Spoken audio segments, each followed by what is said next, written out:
जय श्री राम। आषाढ़ कृष्णा योगिनी एकादशी व्रत का क्या नाम है? इस पर युधिष्ठिर श्री कृष्ण से प्रश्न करते हैं कि हे मधुसूदन, कृपा करके मुझसे कहिए। श्री कृष्ण जी बोले, हे राजन, व्रतों में उत्तम व्रत मैं तुमसे कहता हूँ। आषाढ़ कृष्ण पक्ष की योगिनी एकादशी का व्रत सब पापों को दूर करके भक्ति और मुक्ति को देने वाला है। पुराणों में लिखी हुई उसकी पाप नाशनी कथा का मैं वर्णन करता हूँ। अलकापुरी का राजा कुबेर शिवजी का पूजन किया करता था। उसका माली हेममाली नाम का यक्ष था। उसकी स्त्री बहुत ही सुंदर थी। उसका नाम विशालाक्षी था। वह माली उससे अत्यधिक प्रेम करता था और प्रेम के युक्त होकर कामदेव के वशीभूत हो गया। वह मानसरोवर से फूल लाकर अपनी स्त्री के प्रेम में फंसकर घर पर ही ठहर गया। फूल देने के लिए कुबेर के स्थान पर नहीं गया।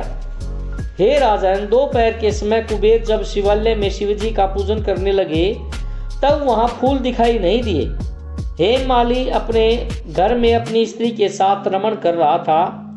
विलंब के कारण कुपित होकर कुबेर बोला, हे यक्षी, दुष्ट हेममाली क्यों नहीं आया?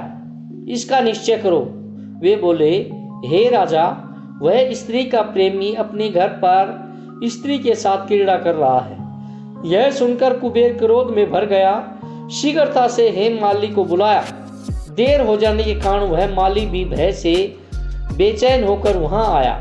कुबेर को नमस्कार करके सामने खड़ा हो गया। उसको देखकर कुबेर के क्रोध से होठ फटकने लगे और कुपित होकर कुबेर ने कहा, अरे पापी, दुष्ट, दुराचारी, तूने देवता का अपराध किया, इसलिए तेरे शरीर में श्वेत कुष्ठ हो जाए और स्त्री से सदा वियोग रहे और इस शतान से गिरकर नीच गति को प्राप्त हो जाए। कुबेर के इस प्रकार कहने पर वह उस स्थान से गिर गया और श्वेत कुष्ठ से पीड़ित होकर बहुत दुखी हुआ। ऐसे भयंकर वन में गया जहां अन्न और जल कहीं नहीं मिलता था, परंतु शिवजी की पूजा के प्रभाव से उसकी समण शक्ति दूर नहीं गई।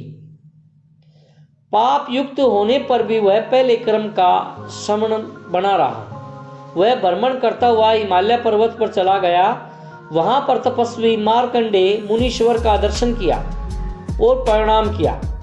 परोपकारी मार्कंडेय मुनीश्वर ने उसको कुष्ठी देखकर उसे बुलाकर कहा कि तुम्हारे कुष्ठ कैसे हो गया? मार्कंडेय जी कहने पर हेममाली बोला, मैं कुबेर का सेवक हूँ। हेममाली मेरा नाम है। हे मुनि, मैं नित्य मानसरोवर से फूल लाकर शिवजी के पूजन के समय कुबेर को देता था। एक दिन मुझको देर हो गई क्योंकि कामदेव के वशीभूत होकर मैं स्त्री के साथ विषय भोग में लग गया। हे मुनि, तब कुबेर ने कुपित होकर मुझे श्राप दिया। मेरे शरीर में कुष्ठ हो गया और स्त्री के से वियोग हो गया। इसलिए हे मुनि श्रेष्ठ, मुझ पापी को उपदेश दीजिए। मार्कंडेय जी बोले, तूने सत्य कहा कि झूठ नहीं बोला, इसलिए मैं शुभ फल देने वाले व्रत का उपदेश करूंगा। तू आषाढ़ कृष्ण पक्ष की योगिनी नाम की एकादशी का व्रत कर। इस व्रत के प्रभाव से निश्चय कष्ट दूर हो जाएगा। मुनि के इस वाक्य को सुनकर उसने पृथ्वी पर प्रणाम किया और उसने यह उत्तम व्रत किया। इसके प्रभाव से वह देवरूप हो गया। स्त्री से उसका मिलाप हो गया और अच्छा सुख मिला। हे नृप, बड़े पापों को दूर करने वाली आषाढ़ कृष्णा एकादशी का व्रत मैंने तुमसे कहा है, इसलिए इस व्रत को अवश्य करना चाहिए ताकि पापों से मुक्ति मिल सके। जय श्री राम। अगर पोस्ट अच्छी लगे तो लाइक, सब्सक्राइब एवं शेयर जरूर करिए।